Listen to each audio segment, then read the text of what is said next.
మీ ఊరి నుంచి మీరు రిపోర్టర్ కాదలుచుకున్నారా? మీరు ఇదివరకు స్ట్రింగర్ గా పనిచేసినా, కెమెరామెన్ గా వర్క్ చేస్తున్నా పర్లేదు.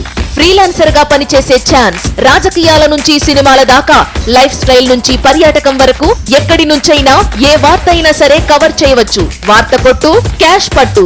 ఆసక్తి గలవారు 9032555277 కి కాల్ లేదా వాట్సాప్ చేయండి. Hi hello welcome to పుల్కేక.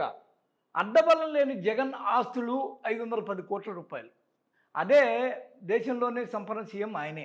ఆ తర్వాత 23 కోట్లతో ఆరో స్థానంలో కేసీఆర్, అప్పుల్లో టాప్. బెంగాల్ సీఎం మమతా బెనర్జీ ఆస్తి కేవలం 15 లక్షలే. కేరళ, హర్యానా ముఖ్యమంత్రులు కోటితో సరి. ఎన్నికల అఫిడవిట్ల ఆధారంగా ఏడీఆర్ విశ్లేషణ చేసింది అన్నారు. ఇక్కడ చూడండి, నాకు ఆర్థిక బలం లేదని ప్రజల ముందు ఎప్పుడు బేదార్పులు పలికే దాని ఇంట్రో చూడండి. ఇంట్రో నాకు ఆర్థిక బలం లేదు అని ప్రజల ముందు బీద పలికే. ఇక్కడ చూడండి, ఇంకోటి చూడండి, మీకు ఒక వార్తని సుస్పష్టంగా చదివి పెడతాను.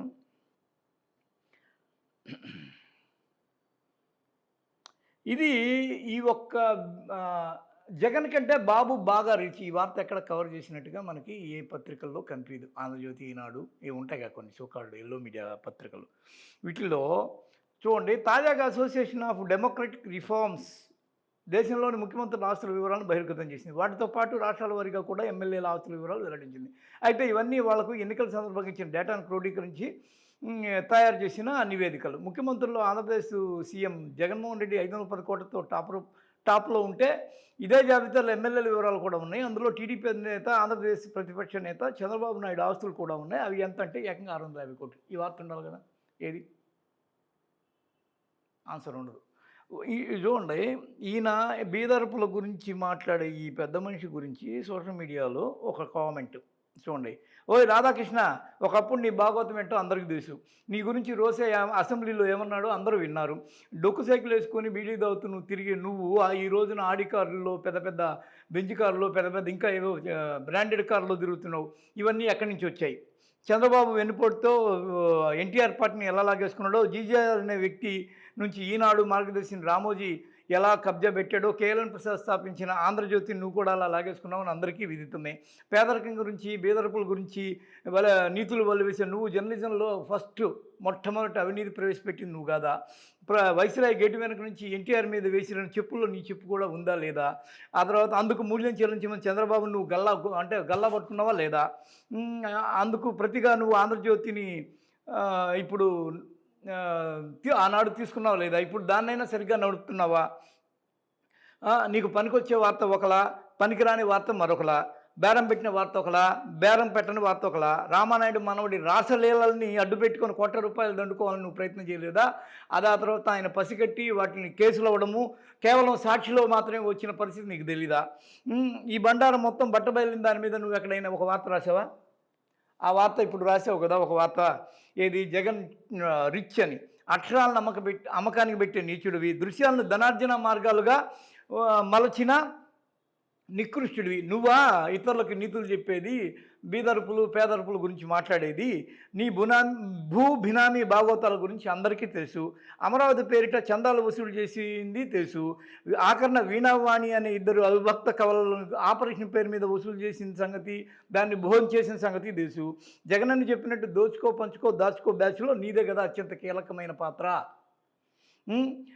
ఏటా క్యాలెండర్ యాళ్ల పేరిట పోలీస్ సంఘాలను కూడా వదలకుండా ఎలా పోగేస్తావో ప్రతి సంఘానికి, ఉద్యోగ సంఘానికి తెలుసు.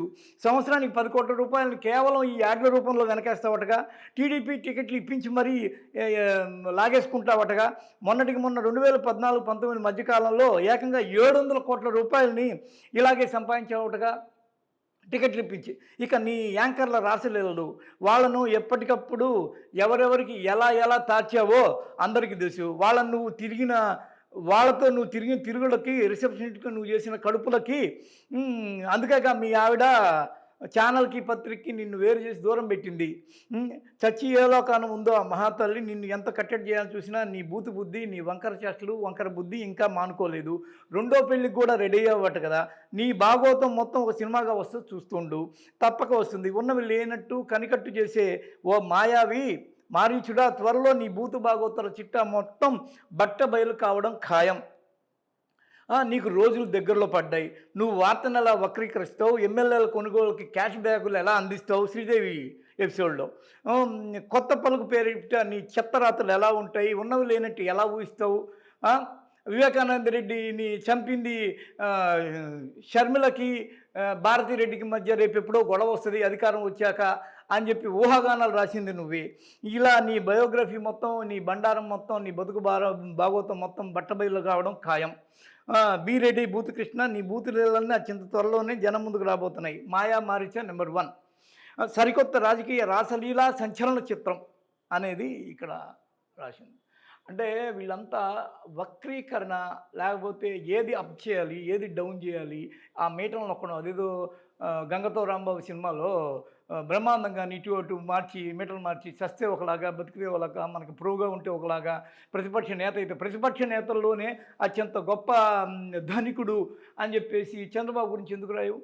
ఒకానొక రోజుల్లో 2 లక్షల రూపాయలు లేకపోతే 2 ఎకరాలు మాత్రమే భూమి ఉంది నాకు అని చెప్పుకొని తిరిగిన అతనికి 650 కోట్లు అఫిడవిట్లో రాసినంత ఎక్కడి నుంచి వస్తుంది?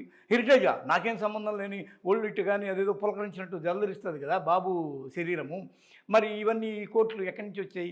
ఇక్కడే కాకుండా అసలు ఆయన కెరీర్ మొదలుపెట్టిన తొలి రోజుల్లో బ్యాంకుల్లో తీసుకున్న లోన్ల నుంచి మొన్నటి వరకు, మొన్న 5 ఏళ్ళు పూర్తి చేసిన సందర్భంగా లాస్ట్కి పాపం అమాయకులు పేదవాళ్ళు అమరావతి పేరిట మీద ఇచ్చిన గాజులు, కమ్మలు, ముక్కు పుడకలు అన్నింటితో తీసుకొని వాటిని ఏం చేశాడో ఇంతవరకు ఒక లెక్కపత్రం లేదు. అదేమంటే కొడుకుని పంపించి అప్పుడప్పుడు మా ఆస్తులు ఇవి మీరందరూ తెలుసుకొని సంకలు గుద్దుకోండి అని చెప్పేసి చేసే ఒక హైడ్రామా ఒకటి. మళ్ళీ వీటన్నిటి గురించి ఇదే ఆంధ్రజ్యోతి పత్రికలో ఎందుకో రాదు, మరి ఇదే ఎల్లో మీడియా ఎందుకో దాని గురించి ఇంత గొప్పగా విస్తరించినప్పుడు, ఒక సీఎం అనేవాడికి ఆస్తులు ఉండడానికి, ఒక ప్రతిపక్ష నేతకి అంతకన్నా మించి ఆస్తులు ఉండడానికి ఎందుకు ఆ డిఫరెన్స్ని కడిగిపారేవు?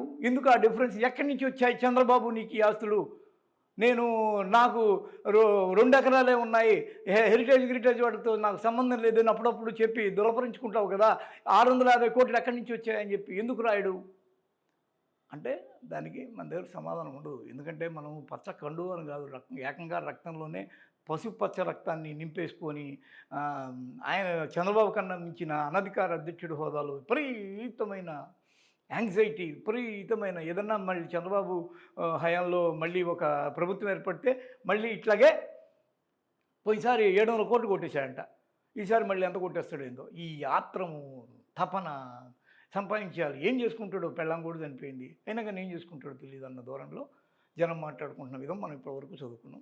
హాయ్ ఫ్రెండ్స్, మా టుడే టుమారో యూట్యూబ్ ఛానల్ చూస్తున్నందుకు చాలా థ్యాంక్స్. మరిన్ని లేటెస్ట్ వీడియోస్ కోసం వెంటనే సబ్స్క్రైబ్ చేయండి. అలాగే ఈ బెల్ ని కూడా రింగ్ చేసేయండి. మా నోటిఫికేషన్స్ అన్ని మీ మొబైల్లో వస్తాయి. అలాగే మా వీడియోస్ మీకు నచ్చితే లైక్ చేయండి, షేర్ చేయండి, నచ్చకపోతే కామెంట్ చేయండి.